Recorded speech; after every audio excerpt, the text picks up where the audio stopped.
Friends మనం ఈరోజు very important topic curve tracing నేర్చుకుందాం. మనకి చాలా చోట్ల కర్వ్స్ గీయడం ద్వారా మనకి ప్రాబ్లమ్స్ సాల్వ్ అయిపోతాయి. సో కర్వ్ ట్రేసింగ్ ఏంటంటే మనకి ఇది గీయడానికి మనకి డొమైన్ రేంజ్ మీద కొంత ఐడియా ఉండాలి. Intercepts, critical points, local extrema, intervals of concavity, points of inflection, asymptotes, ఇవన్నీ కూడా మనకి applications of differentiation, maxima, minima and continuity and differentiability, ఈ యొక్క టాపిక్స్ నుంచి మనకి వస్తూ ఉంటాయి. Domain, range. ఇంటర్సెప్ట్స్ అంటే X intercept, Y intercept. X ప్లేస్లో 0 పెడితే వై ఇంటర్సెప్ట్ వస్తుంది. వై ఇంటర్సెప్ట్ కావాలంటే ఎక్స్ ప్లేస్లో 0 పెడతాం. ఆ ఇంటర్సెప్ట్స్ని కనుక్కోవడం. క్రిటికల్ పాయింట్స్ అంటే ఫస్ట్ డెరివేటివ్ 0కి ఈక్వేట్ చేస్తే వచ్చే పాయింట్స్ క్రిటికల్ పాయింట్స్, లేదా first derivative does not exist, ఎక్కడైతే ఎగ్జిస్ట్ అవ్వదో వాటిని క్రిటికల్ పాయింట్స్ అంటాం. సో రెండు వస్తాయి. First derivative does not exist, first derivative ఎక్కడైతే 0 అవుతాయో అక్కడ ఆ పాయింట్స్ అన్నీ కూడా మనకు critical numbers or critical points వస్తాయి. తర్వాత లోకల్ ఎక్స్ట్రీమా. లోకల్ ఎక్స్ట్రీమా అంటే ఎక్స్ట్రీమ్స్, మ్యాక్సిమా, మినిమా. సో దానికి ఏం చేస్తాము, క్రిటికల్ పాయింట్స్ దగ్గర మ్యాక్సిమం ఎక్కడ, మినిమం ఎక్కడ చెక్ చేస్తాం. దీనివల్ల అడ్వాంటేజ్ ఏంటంటే లోకల్ ఎక్స్ట్రీమా వల్ల లోయెస్ట్ పాయింట్, హైయెస్ట్ పాయింట్ ఉంటే తెలుస్తుంది. డొమైన్ రేంజ్ ఏమిస్తుంది మనకి, ఆ గ్రాఫ్ యొక్క ఎంతవరకు ఉంది అంటే ఎంత పరిధిలో ఉంది అంటే ఒక రీజియన్ ఆఫ్ ద గ్రాఫ్ మనకి ఐడియాకి వస్తుంది. Domain, range. ఇన్పుట్ ఒకవేళ రియల్ నెంబర్స్ మొత్తం ఇస్తున్నాం అనుకోండి, ఇన్పుట్ మొత్తం రియల్ లైన్ మొత్తం వస్తుంది. రేంజ్ కూడా రియల్ లైన్ మొత్తం ఉంటే ప్లస్ ఇన్ఫినిటీ, మైనస్ ఇన్ఫినిటీ మనకి గ్రాఫ్ అనేది అవైలబిలిటీ ఉంటుంది. అదేవిధంగా పాయింట్స్ ఆఫ్ ఇన్ఫ్లెక్షన్ అంటారు, ఇలా కూడా రాయొచ్చు ఇన్ఫ్లెక్షన్ అని. So points of inflection, so ఈ ఎలా వస్తాయి అంటే మనకి సెకండ్ డెరివేటివ్ టెస్ట్ చేస్తాము. సెకండ్ డెరివేటివ్ ఎక్కడైతే డస్ నాట్ ఎగ్జిస్ట్ అయినా వచ్చినా, లేదా సెకండ్ డెరివేటివ్ ఎక్కడైతే 0 అవుతాయో సాధారణంగా అవి పాయింట్స్ ఆఫ్ ఇన్ఫ్లెక్షన్గా తీసుకుంటాం. ఓన్లీ రేర్ కేసెస్లో మాత్రమే ఫెయిల్ అవుతుంది. మ్యాక్సిమం 99% కేసెస్లో సెకండ్ డెరివేటివ్ ఎక్కడైతే 0 అయితే సెకండ్ డెరివేటివ్ టెస్ట్ చేస్తాం, f'(x), అవి 0కి ఈక్వేట్ చేస్తాం. ఏవైతే పాయింట్స్ వస్తాయో అవి పాయింట్స్ ఆఫ్ ఇన్ఫ్లెక్షన్. అదేవిధంగా f'(x) డస్ నాట్ ఎగ్జిస్ట్, ఎక్కడైతే డస్ నాట్ ఎగ్జిస్ట్ వస్తుందో ఆ పాయింట్స్ కూడా మనకి points of inflection. Same critical points మాదిరి. ఇది ఫస్ట్ డెరివేటివ్ ఈక్వల్ టు 0 చేస్తాం, first derivative does not exist. ఈ రెండు పాయింట్స్ని కూడా మనం ఏం చెప్తాం, క్రిటికల్ పాయింట్స్ అని చెప్తాం. ఇన్ఫ్లెక్షన్ కూడా సేమ్ అంతే, కాకపోతే డబుల్ డెరివేటివ్ టెస్ట్ చేస్తాం. డబుల్ డెరివేటివ్ ఎక్కడైతే 0 వస్తుందో అక్కడ, డబుల్ డెరివేటివ్ ఎక్కడైతే డస్ నాట్ ఎగ్జిస్టో అక్కడ. పాయింట్స్ ఆఫ్ ఇన్ఫ్లెక్షన్ ఏంటంటే మనకి పాయింట్స్ ఆఫ్ ఇన్ఫ్లెక్షన్ దగ్గర కాన్కేవిటీ అనేది చెక్ చేస్తే కాన్కేవిటీ అప్ నుంచి డౌన్ కానీ లేదా డౌన్ నుంచి అప్ కానీ వెళ్తూ ఉంటుంది. సో ఇది కాన్కేవిటీ. ఎసిమ్టోట్స్, మనకి ఎసిమ్టోట్ అంటే ఏంటి, టాంజెంట్ అట్ ఇన్ఫినిటీ. సో ఆ ఎసిమ్టోట్స్ ఇక్కడ చూడండి, కాన్కేవిటీ ఇంటర్వెల్స్ అన్నాను చూసారా. సో ఇన్ఫ్లెక్షన్, కాన్కేవిటీ ద్వారా కూడా ఇన్ఫ్లెక్షన్ చెప్పొచ్చు. సో ఈ 7 పాయింట్స్తో పాటు మోస్ట్ ఇంపార్టెంట్ ఏంటంటే సిమెట్రీ, అన్నిటికన్నా మోస్ట్ ఇంపార్టెంట్. మనం కర్వ్ చూడగానే చెప్పేయచ్చు ఎక్స్ యాక్సిస్తో సిమెట్రీ ఉందా, వై యాక్సిస్తో సిమెట్రీ ఉందా, లేదంటే about X axis, about Y axis, రెండు యాక్సిస్కి సిమెట్రిక్గా ఉందా, లేదా about origin, about Y equal to X line సిమెట్రిక్గా ఉందా అని చెప్పొచ్చు. సపోజ్ ఎక్స్ యాక్సిస్ సిమెట్రిక్గా ఎప్పుడు ఉంటుందంటే ఆ ఇచ్చిన ఈక్వేషన్లో, ఆ కర్వ్లో అన్ని వై టర్మ్స్ డిగ్రీ కూడా ఎక్స్పోనెంట్ అంటే డిగ్రీ అనేది ఈవెన్గా ఉండాలి. సపోజ్ y² = 4ax అన్నాను, మనకి తెలుసు ఇదంతా కూడా పెరాబోలా అని. వై టర్మ్స్ చూడండి, ఇక్కడ పవర్ ఎంత ఉంది, ఈవెన్ ఉంది. సో దీని యొక్క గ్రాఫ్ ఎలా వస్తుంది అంటే సిమెట్రిక్ అబౌట్ ఎక్స్ యాక్సిస్ అంటే ఇలా వస్తుంది, ఎక్స్ యాక్సిస్కి సిమెట్రిక్గా. Symmetric about Y axis if all X terms degree is even, all X terms అన్నాడు అంటే సపోజ్ x² = 4ay తీసుకున్నాను. ఇక్కడ ఉన్న ఏకైక ఎక్స్ టర్మ్ ఏంటి, ఇది. దీని యొక్క డిగ్రీ ఏమలా ఉంది, ఈవెన్ ఉంది. సో కాబట్టి ఇది సిమెట్రిక్ అబౌట్ వై యాక్సిస్ ఇలా వస్తుంది. So Y axis with respect to Y axis ఎలా ఉంది, మనకి సిమెట్రీ ఉంటుంది. Symmetric about both axis, both X and Y terms degree is even అంటున్నాడు. దీనికి ఎగ్జాంపుల్గా సర్కిల్ ఈక్వేషన్ తీసుకోండి, x² + y² = r². ఇక్కడ ఉన్న ఆల్ ఎక్స్ టర్మ్స్ అంటే ఒకే ఒక ఎక్స్ టర్మ్ ఉంది, ఆల్ వై టర్మ్స్ అంటే ఇది ఉంది. సో రెండింటి యొక్క డిగ్రీ ఎలా ఉంది, ఈవెన్గా ఉంది. రెండు ఈవెన్గా ఉంటే అది ఏమవుతుంది, రెండు యాక్సిస్కి సిమెట్రికే. సో సర్కిల్ తీసుకుంటే అన్ని క్వాడ్రంట్స్లోనూ సిమెట్రికేగా. ఫస్ట్ క్వాడ్రంట్లో డ్రా చేస్తే దీని యొక్క మిర్రర్ ఇమేజ్ సెకండ్ క్వాడ్రంట్లో రాయొచ్చు. ఈ మొత్తం ఇమేజ్ మనం 3-4 క్వాడ్రంట్స్లో మనం రాయొచ్చు, డ్రా చేయొచ్చు. సో మనకి సిమెట్రిక్ ఇన్ ఆల్ క్వాడ్రంట్స్ అని చెప్పొచ్చు, లేదా symmetric about both axis. About origin symmetric ఎప్పుడు చెప్తామంటే, లేదు దీనికి ఇంకో ఎలా చెప్పొచ్చు అంటే వేరేలాగా సిమెట్రిక్ ఇన్ ఆపోజిట్ క్వాడ్రంట్స్. అయితే ఫస్ట్ థర్డ్ క్వాడ్రంట్లో మనకి సిమెట్రీ ఉంటుంది, లేదా 2-4 క్వాడ్రంట్స్లో సిమెట్రీ ఉంటుంది. దాన్నే అబౌట్ ఆరిజిన్ సిమెట్రీ ఉండటం అంటారు. సో అబౌట్ ఆరిజిన్ సిమెట్రీ ఉందా లేదా ఎలా చెక్ చేయొచ్చు అంటే, ఇచ్చిన కర్వ్ ఈక్వేషన్లో -x -y పెడితే మళ్ళీ సేమ్ xy వస్తుంది అనుకోండి. ఒకవేళ xy వచ్చేస్తే same f of -x -y value f of x, y value same original curve కనుక వస్తే x ప్లేస్లో -x, y ప్లేస్లో -y పెడితే సేమ్ కర్వ్ వస్తే అబౌట్ అది ఆరిజిన్కి సిమెట్రిక్గా ఉన్నట్టు. ఒకవేళ x, yని ఇంటర్చేంజ్ చేసినా కర్వ్ చేంజ్ కాకపోతే మనం about y = x line symmetry ఉన్నట్టు. సో దీనికి ఎగ్జాంపుల్ ఏంటో ఇక్కడ ఎగ్జాంపుల్ ఇచ్చాను చూడండి. x³ + y³ + 6xy + some 6x = 0. Constant ఏది ఉంటే మనకి ఎందుకులే కానీ ఇక్కడ అబ్జర్వ్ చేయండి. x³ x ప్లేస్లో y పెడితే y³, y ప్లేస్లో x పెడితే x³ + 6 × x ప్లేస్లో y ప్లేస్లో x + 6 = 0. సేమ్ ఈక్వేషన్ వచ్చిందిగా మళ్ళీ x³ + y³ + 6xy + 6 = 0. అంటే కర్వ్ అనేది చేంజ్ అవ్వాలి.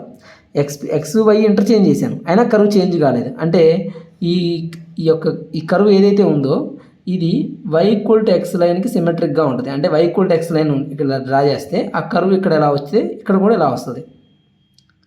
సో సిమెట్రిక్, దాని మిర్రర్ ఇమేజ్ ఇలా వస్తుంది. సో ఏ కర్వ్ ఉంటే ఆ కర్వ్, సపోజ్ ఇలా ఉంది కర్వ్ ఏదో ఇలా వచ్చేస్తుంది. అంటే about y = x line symmetry ఉన్నట్టు. ఈ కర్వ్ ఏదైతే వస్తే ఆ కర్వ్ ఎగ్జాంపుల్. అలా about y = x line symmetry చూడవచ్చు. అబౌట్ ఆరిజిన్ సిమెట్రీ చూడాలంటే మనం ఏం చేస్తాం, -x -y ఇస్తాం. సో xy ప్లేస్లో సిమెట్రీ అబౌట్ బోత్ యాక్సిస్ ఉండాలంటే ఏం చేయాలి, x y బోత్ యొక్క పవర్స్ కూడా ఈవెన్ ఉండాలి. అబౌట్ y యాక్సిస్ అయితే x టర్మ్స్ ఈవెన్ ఉన్నాయా లేదా, దీన్ని మనం బైహార్ట్ చేయాల్సిన అవసరం కూడా లేదు. జస్ట్ పారాబోలాస్ గుర్తుంచుకుంటే సరిపోతుంది. y² = 4x symmetric about x axis అని తెలుసు. సో y యొక్క పవర్ ఈవెన్ ఉంది. సో దీని ఎగ్జాంపుల్గా గుర్తుంచుకుంటే మిగతా అన్ని గుర్తుంటాయి. అలానే y యాక్సిస్ సిమెట్రీ ఉండాలంటే x పవర్స్ ఈవెన్ ఉండాలి. రెండు ఈవెన్ ఉంటే అది బోత్ క్వాడ్రంట్స్లోనూ ఈవెనే, అంటే ఆల్ క్వాడ్రంట్స్లో మనకి మిర్రర్ ఇమేజ్గా ఉంటుంది. లేదంటే symmetric about both axis. About origin అయితే ఆపోజిట్ క్వాడ్రంట్స్లో మనకి సిమెట్రీ ఉంటుంది. సిమెట్రీ అంటే nothing but image, mirror image ఉండటం. With respect to y = x line ఎప్పుడు ఉంటుంది, x y ఇంటర్చేంజ్ చేస్తే కర్వ్ చేంజ్ కానప్పుడు ఇతో కర్వ్ అనేది చేంజ్ అవ్వదు, still remains the same. Then we can say that the curve is symmetric about y = x line. అన్నిటికన్నా ఇంకా మోస్ట్ ఇంపార్టెంట్ ఏంటంటే ఈ కర్వ్ ట్రేసింగ్లో ఎసిమ్టోట్స్. సాధారణంగా ఎసిమ్టోట్స్ ద్వారా కూడా మనం వెంటనే గ్రాఫ్ను ఐడియా తెచ్చుకోవచ్చు. ఇప్పుడు మనకి వెంటనే ఎసిమ్టోట్స్ కావాలి ఇచ్చిన ఈ ఒక ఫంక్షన్కి. ప్యారలల్ టు x యాక్సిస్ కావాలంటే ఎసిమ్టోటు జస్ట్ ఏం చేస్తారంటే ఆ ఇచ్చిన కర్వ్ ఏదైతే ఉంటుందో దాంట్లో హైయెస్ట్ డిగ్రీ ఆఫ్ x తీసుకొని దాని కొఫిషియంట్ని 0కి ఈక్వేట్ చేయాలి. హైయెస్ట్ డిగ్రీ x యాక్సిస్కి ప్యారలల్గా x యొక్క హైయెస్ట్ డిగ్రీ తీసుకోండి. x యొక్క హైయెస్ట్ డిగ్రీ ఉన్న టర్మ్ ఏదైతే ఉంటుందో దాని కొఫిషియంట్ని 0కి ఈక్వేట్ చేయాలి. అదేవిధంగా ప్యారలల్ టు y యాక్సిస్ అన్నప్పుడు y యొక్క హైయెస్ట్ డిగ్రీ టర్మ్ ఏదైతే ఉంటుందో దాని కొఫిషియంట్ని 0కి ఈక్వేట్ చేయాలి. అలా ఈక్వేట్ చేస్తే మనకి ఎసిమ్టోట్స్ అనేవి వస్తాయి. ఇప్పుడు కర్వ్ ట్రేసింగ్ మీద ఒక ఎగ్జాంపుల్ చూద్దాం. సో ఇక్కడ చూడండి, sketch the graph of function y = 3x / x² - 1. So ఇది ఎలా డ్రా చేయొచ్చు. ఇచ్చిన ఫంక్షన్కి మనం ఏం చెక్ చేస్తాం మామూలుగా అంటే సింపుల్గా మనం ఇందాక 7 స్టెప్స్ చెప్పుకున్నాం చూసారా, ఇదిగోండి 7 steps. Domain, range, intercepts, critical points, local extrema, intervals, concavity, points of inflection, asymptotes of curve. వీటన్నిటికీ షార్ట్కట్గా ఎలా చెప్పుకోవచ్చు అంటే డాక్టర్ AEI ICC, అంటే డాక్టర్ AEI అనే అతను ICCకి చైర్మన్ అనుకుందాం, ఇంటర్నేషనల్ క్రికెట్ కౌన్సిల్. సో మనకి ఇక్కడ డాక్టర్ AEI ICC అంటే ఏంటో మనం చూద్దాం. దీనికి మనం ఏం చెక్ చేయాలి, గ్రాఫ్ గీయాలంటే మనం ఈ ఐడియా ఉంచుకోవాలి, doctor AEI ICC. So just remembrance purpose. Domain, range. A అంటే ఎసిమ్టోటు, ఈ అంటే ఎక్స్ట్రీమా, ఐ అంటే ఇంటర్సెప్ట్స్, ఇక్కడ డి అంటే ఏం చెప్పాను, డొమైన్, ఆర్ అంటే range. Domain, range, asymptote, intercepts, extrema. మిగిలిన ఈ ఐసీసీ అంటే ఏంటంటే C for concavity second derivative test చేస్తాం. ఇన్ఫ్లెక్షన్ పాయింట్స్ కూడా సెకండ్ డెరివేటివ్ చేస్తాం. మధ్యలో సి ఉంది చూస్తే అది క్రిటికల్. ఈ క్రిటికల్కి ఏం చేస్తామంటే ఫస్ట్ డెరివేటివ్ టెస్ట్ అంటే f'(x) కనుక్కోవాలి. కాన్కేవిటీకి ఇన్ఫ్లెక్షన్కి మనం ఏం చేస్తాం సెకండ్ డెరివేటివ్ టెస్ట్ f'(x) కనుక్కోవాలి. సో ముందు ఇచ్చిన ఫంక్షన్ ఏంటి y = 3x/x²-1. So this is nothing but the function in x. ముందు ఎసిమ్ప్టోట్స్ కనుక్కుందాం. ఎసిమ్ప్టోట్స్ కనుక్కోవడానికి ముందు డొమైన్ రేంజ్ స్టెప్ వైజ్ వద్దాం. సో ఫస్ట్ డొమైన్ ఏమవుతుంది దీనికి చూడగానే చెప్పొచ్చు రియల్ నెంబర్స్ మైనస్ కింద డినామినేటర్ 0 ఎప్పుడవుతుంది x వాల్యూ -1 తీసుకున్నా 1 తీసుకున్నా 0 కాబట్టి -1, 1 ఈ రెండు ఉండకూడదు. సో ఇది డొమైన్. రేంజ్ వచ్చేసరికి మనకి రియల్ నెంబర్స్. సో ఇది అయిపోయింది. నెక్స్ట్ వచ్చేసరికి మనకి డొమైన్ రేంజ్ తర్వాత ఎసిమ్ప్టోట్స్ ఎలా ఫైండ్ అవుట్ చేయాలి? ఇప్పుడు ఇది ఉంది కదా y = 3x/x²-1. క్రాస్ మల్టిప్లై చేస్తే ఏమొస్తుంది y × x²-1 = 3x. So x² × y - 3x = 0. Parallel to x axis మనకి ఒక ఎసిమ్ప్టోట్ కావాలంటే ఏం చెప్పాను నేను హైయెస్ట్ డిగ్రీ ఉన్న x టర్మ్ ఏంటి ఇక్కడ ఇది x²y. దీని యొక్క కోఎఫిషియంట్ ఎంత y. So y = 0. దాన్ని 0కి ఈక్వేట్ చేయండి. ఇది మనకి ప్యారలల్ టు x యాక్సిస్ ఉండే ఎసిమ్ప్టోట్. అలానే మనకి ప్యారలల్ టు y యాక్సిస్ కావాలి ఈసారి ఎసిమ్ప్టోట్. ఇది ఎలా వస్తుంది highest y degree term highest y అంత డిగ్రీ ఉన్న టర్మ్ ఓన్లీ y టర్మ్ ఇది ఒకటే ఉంది. హైయెస్ట్ y డిగ్రీ టర్మ్ అంటే ఇదే. సో దీని కోఎఫిషియంట్ ఎంత ఇక్కడ x²-1. సో దాన్ని 0కి ఈక్వేట్ చేయాలి. So x² = 1 x = +or-1. ఎవరికైనా డౌట్ ఉంటే స్టార్టింగ్లో మనం చెప్పిన పాయింట్స్ ఉన్నాయి కదా మళ్ళీ ఒకసారి చూసుకోండి అప్పుడు అర్థమవుతుంది. సో x = +or-1 అనేవి ఏంటివి ఇవి వర్టికల్ ఎసిమ్ప్టోట్స్. ఎందుకంటే ప్యారలల్ టు y యాక్సిస్ కదా సో వర్టికల్ ఎసిమ్ప్టోట్స్. ఇది ప్యారలల్ టు x యాక్సిస్ కాబట్టి ఇది హారిజాంటల్ ఎసిమ్ప్టోట్. ఎసిమ్ప్టోట్ అంటే nothing but tangent at infinity position దగ్గర మనకి టచ్ అవుతుందని అర్థం కర్వ్ని.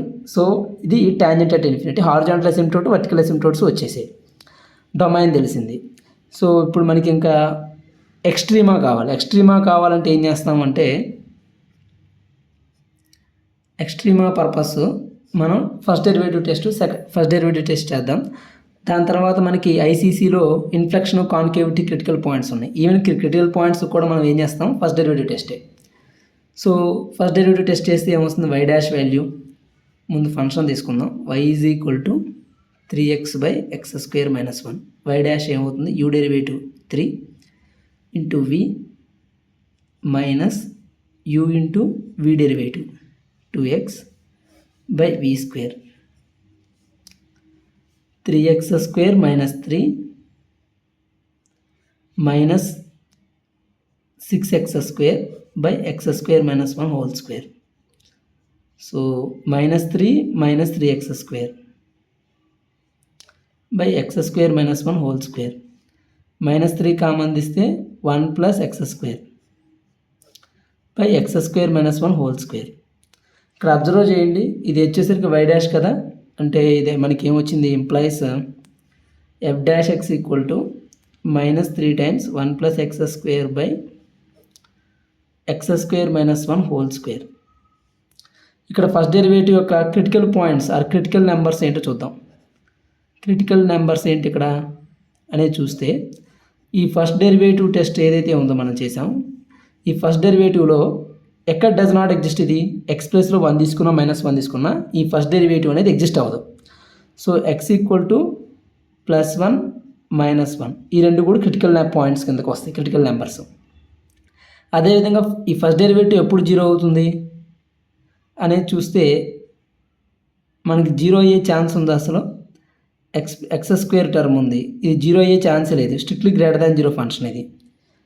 x² + 1 ఇది always positive strictly less than 0 because negative ఉంది -3. x² + 1 అనేది పాజిటివే 0 అయ్యే ఛాన్స్ లేదు. అదేవిధంగా కింద x² - 1 హోల్ స్క్వేర్ ఉంది. ఇది 0 ఎప్పుడు అవుతుందంటే +1 -1 దగ్గర. నిజానికి +1 -1 ఏం చేసాం మనం డొమైన్లో నుంచి తీసేసాం. రియల్ నెంబర్స్ యొక్క డొమైన్లో లేవు అవి. +1 -1 దగ్గర does not exist first derivative. మిగిలిన కేసు అన్నింటిలోనూ మనకి <0, స్ట్రిక్ట్లీ <0 ఫంక్షన్ ఇది. సో ఫస్ట్ డెరివేటివ్ స్ట్రిక్ట్లీ <0 వస్తే ఆ యొక్క ఫంక్షన్ యొక్క టైప్ ఎలా ఉంటుంది? Strictly decreasing type. So f(x) is strictly decreasing. ఇది మనం తెలుసుకుంది. ఇప్పుడు మనం సెకండ్ డెరివేటివ్ టెస్ట్ చేద్దాం. ఫస్ట్ డెరివేటివ్ టెస్ట్ అయిపోయింది. ఇప్పుడు second derivative test. Second derivative test చేస్తే ఏమొస్తుందో చూద్దాం. f'(x) ఇక్కడ ఉంది. సో మనం ఇప్పుడు f'(x) క్యాలిక్యులేట్ చేద్దాం. సో ముందు f'(x) తీసుకుంటే -3 × 1 + x² - 1 హోల్ స్క్వేర్. ఇప్పుడు దీనికి సెకండ్ డెరివేటివ్ చేస్తే దీని ఇలా రాసుకుందామా? -3 × 1 + x² - 1 whole power -2. So -3 constant, u derivative into v అంటే 2x × x² - 1 whole power -2, u derivative into v plus u into v derivative, x power n derivative n into x power n - 1 -3 మళ్ళీ inner derivative 2x. So -3 × 2x by x² - 1 whole square, 2 × 2 -4x into 1 + x² divided by x² - 1 whole cube ఇలా వచ్చింది. So -3 times x² - 1 whole cube అనేది ఎల్సిఎంగా తీసుకుంటే ఏమొస్తుంది? 2x × x² - 1 -4x -4x³ by x² - 1 whole cube. This will give to -3 × 2x³ -2x -4x -4x³ by x² - 1 whole cube. -3 × -2x³ -6x by x² - 1 whole cube. -3 common తీస్తే -2 common తీద్దాం, -2x in fact. అప్పుడు -3 × -2x ఎంత? 6x × x² + 3 divided by x² - 1 whole cube. ఇది second derivative. మనకి second derivative వచ్చింది. f'(x) = 6x × x² + 3 by x² - 1 whole cube. ఏదైతే కాంప్లికేటెడ్గా ఉంటుందో ఆ ప్రాబ్లం తీసుకొని మనం చెప్తున్నాం, అందుకనే ఇది లెంతీగా వస్తుంది. సో ఏవైనా డిఫికల్ట్ ప్రాబ్లమ్స్ చేస్తే మనకు ఒక ఐడియా వస్తుంది. So graph of the function ఇది ఫస్ట్ డెరివేటివ్ అయిపోయింది. ఇప్పుడు సెకండ్ డెరివేటివ్ చేస్తే సెకండ్ డెరివేటివ్ మనకి ఏమిస్తుంది? కాన్కేవిటీ చెక్ చేయొచ్చు. దాని ద్వారా మనకి ఇన్ఫ్లెక్షన్ కూడా అర్థమవుతుంది, పాయింట్స్ ఆఫ్ ఇన్ఫ్లెక్షన్. సో కాన్కేవిటీ అంటే ఇప్పుడు ఎలా చెక్ చేయొచ్చు? సో ఇది ఎక్కడ డస్ నాట్ ఎగ్జిస్టో చూద్దాం. ఫంక్షన్ సెకండ్ డెరివేటివ్ ఎక్కడ డస్ నాట్ ఎగ్జిస్ట్? x ప్లేస్లో 1 పెట్టినా -1 పెట్టినా డస్ నాట్ ఎగ్జిస్ట్. ఇది ఎక్కడ 0 అవుతుంది? x ప్లేస్లో 0 పెడితే 0 అవుతుంది. సో ఈ 3 పాయింట్స్ కూడా మనకి కాన్కేవిటీ చెక్ చేయడానికి తీసుకోవచ్చు. సో ఈ 3 పాయింట్స్ దగ్గర మనం రియల్ నెంబర్స్ సైన్ గ్రాఫ్ తీస్తే -1 1 సైన్ చెక్ చేస్తున్నాను. -1 0 1 1కి ఇటు సైడ్ ఏదైనా సబ్స్టిట్యూట్ చేస్తే సెకండ్ డెరివేటివ్ ఏమవుతుంది? సో హోల్ క్యూబ్ కాబట్టి 2² - 1 పాజిటివ్, ఇదంతా కూడా పాజిటివే, ఇదంతా ఆల్వేస్ పాజిటివ్. ఇది ఈ 6x కూడా పాజిటివే. సో ఇటువైపు పాజిటివ్.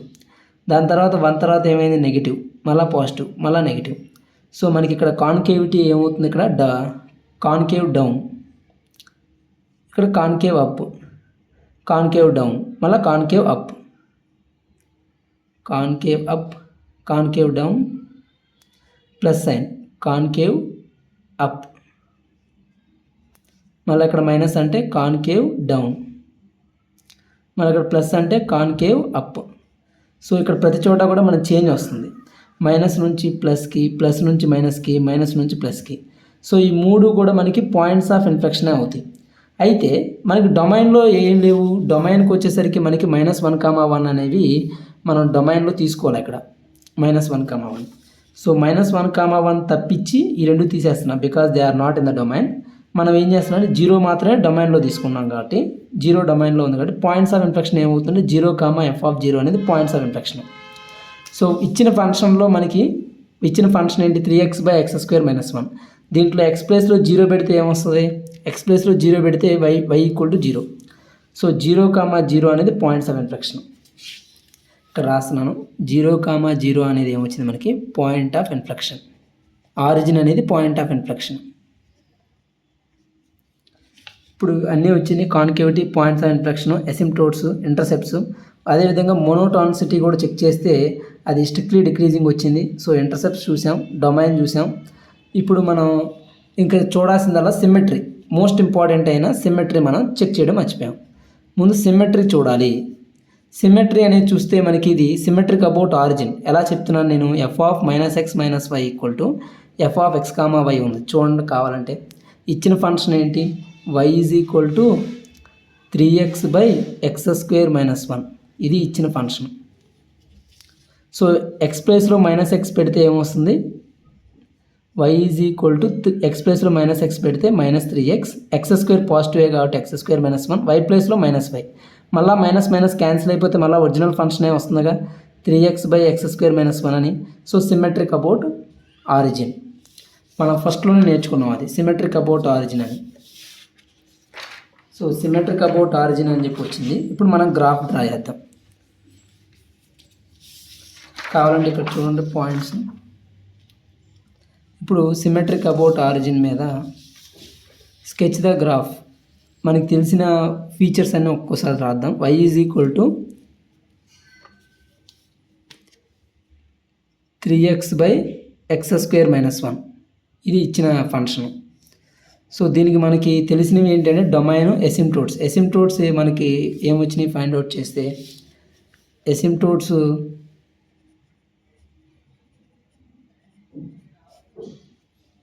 y = 0 అనేది ఒక ఎసిమ్ప్టోట్ వచ్చింది, హారిజాంటల్ ఎసిమ్ప్టోట్. తర్వాత vertical ఎసిమ్ప్టోట్స్ ఏమొచ్చినాయి +or-1. So x = 1, x = -1 అనేవి వర్టికల్ ఎసిమ్ప్టోట్స్. తర్వాత పాయింట్ ఆఫ్ ఇన్ఫ్లెక్షన్గా ఆరిజిన్ వచ్చింది. ఇది పాయింట్ ఆఫ్ ఇన్ఫ్లెక్షన్. ఇన్ఫ్లెక్షన్ దగ్గర ఏమవుతుందంటే కాన్కేవిటీ అప్ డౌన్ చేంజ్ అవుతూ ఉంటుంది. అప్ నుంచి డౌన్, డౌన్ నుంచి అప్ అలా చేంజ్ అయితే దాన్ని పాయింట్ ఆఫ్ ఇన్ఫ్లెక్షన్ అంటాం. తర్వాత మనకి ఎక్స్ట్రీమా తీసుకుంటే స్ట్రిక్ట్లీ ఇది డిక్రీజింగ్ ఫంక్షన్ అని తెలిసింది. సో క్రిటికల్ నెంబర్స్ వచ్చేసరికి మనకి +1, -1 దగ్గర చేంజ్ అవ్వలేదు. నెక్స్ట్ దీనికి మనకి సెకండ్ డెరివేటివ్ టెస్ట్ చేస్తే ఇలా వచ్చింది. సో మనం సెకండ్ డెరివేటివ్ టెస్ట్లో మనకి కాన్కేవిటీ ఎలా వచ్చింది, కాన్కేవిటీ ఇలా ఉంది. -1, 0, 1 దగ్గర ప్లస్ ఇలా వచ్చింది. ఇప్పుడు మనం గ్రాఫ్ డ్రా చేయొచ్చు. For the given question y = 3x/x² - 1. y = 3x/x² - 1. దీనికి గ్రాఫ్ డ్రా చేద్దాం.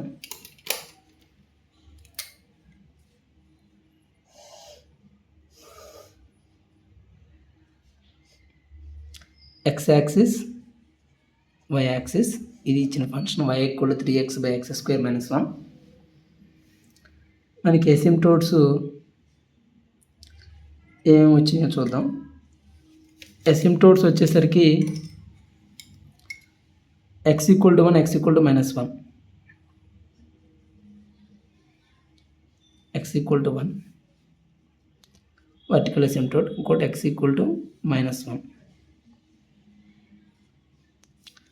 అదేవిధంగా ఇంకో ఎసిమ్ప్టోట్ ఏమొచ్చింది horizontal asymptote y = 0, nothing but x axis. ఇది కూడా ఇంకో asymptote tangent at infinity. Next asymptotes అయిపోయినాయి. ఆరిజిన్ అనేది పాయింట్ ఆఫ్ ఇన్ఫ్లెక్షన్. సో ఇక్కడ ఏమవుతుందంటే కాన్కేవిటీ చేంజ్ అవుతుంది అప్ నుంచి డౌన్ కల. నెక్స్ట్ ఇదే స్ట్రిక్ట్లీ డిక్రీజింగ్ ఫంక్షన్ కూడా తెలిసింది. సో దీనికి ఎసిమ్ప్టోట్గా ఉండాలి కాబట్టి ఇలా వస్తుంది కర్వ్. ఇలా దీన్ని టచ్ అవ్వదు, ఇన్ఫినిటీ దగ్గర టచ్ అవుతున్నట్టు. సో ఇలా వస్తుంది. ఇక్కడ చూడండి కాన్కేవిటీ ఇక్కడ ఎలా ఉంది, ఇక్కడ వాటర్ పోస్తే ఏమవుద్ది, హోల్డ్ అవుద్ది. సో అందువల్ల దీన్ని కాన్కేవిటీ అప్ అంటాం. కాన్కేవిటీ అప్. ఇక్కడ వాటర్ పోస్తే నిల్చోదు. సో కాన్కేవిటీ డౌన్ ఇది. So concavity down. Concavity up నుంచి డౌన్కి మారుతుంది కదా. సో ఈ పోర్షన్ కాన్కేవిటీ డౌన్, ఇది కాన్కేవిటీ అప్. అప్ నుంచి డౌన్కి మారుతుంది కాబట్టి ఆరిజిన్ అనేది మనకి point of inflection. Point of inflection. ఇంకా గ్రాఫ్ అయిందంటే అవ్వలేదు. ఈ ఎసిమ్టోట్కి మధ్య కూడా మనకి ఇలా వస్తుంది గ్రాఫ్. సిమెట్రిక్ అబౌట్ ఆరిజిన్ అని చెప్పాం కదా మనకి. ఎందుకని f of -x, -y equal to f of x, y. So symmetric about origin. So graph అనేది ఇలా వస్తుంది. సో సేమ్ ఆరిజిన్ దగ్గర మనకి సిమెట్రీ ఇలా వస్తుంది. సిమెట్రీ ఉంది కాబట్టి.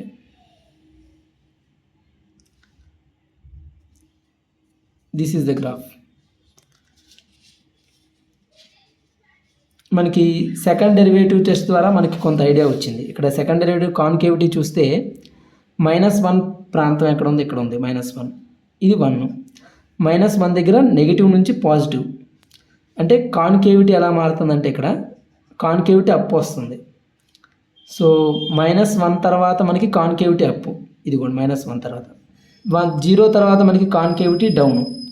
మళ్ళీ ఇక్కడ 1 తర్వాత ఏమొస్తుంది మనకి కాన్కేవిటీ మళ్ళీ పాజిటివ్ వస్తుంది, అప్వర్డ్ కాన్కేవిటీ. ఇలా ఇక్కడ -1 తర్వాత ముందు మైనస్, అంటే ఇక్కడ కాన్కేవిటీ డౌన్.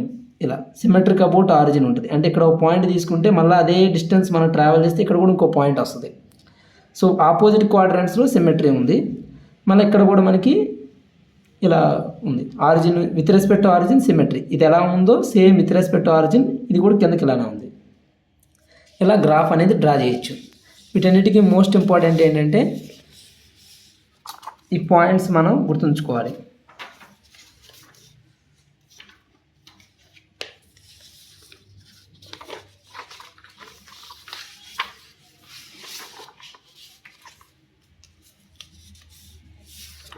సో ఒకసారి స్క్రీన్ షాట్ తీసుకోండి. కర్వ్ ట్రేసింగ్లో మనం నేర్చుకుంది domain, range, intercepts, critical points, local extrema, intervals of concavity, points of infection, asymptotes. Next క్లాస్లో మనం మరిన్ని క్వశ్చన్స్ కర్వ్ ట్రేసింగ్లో నేర్చుకున్నాం. Symmetry about x axis, y axis, both axis, about origin, about y equal to x line, and how to find asymptotes. Thank you very much.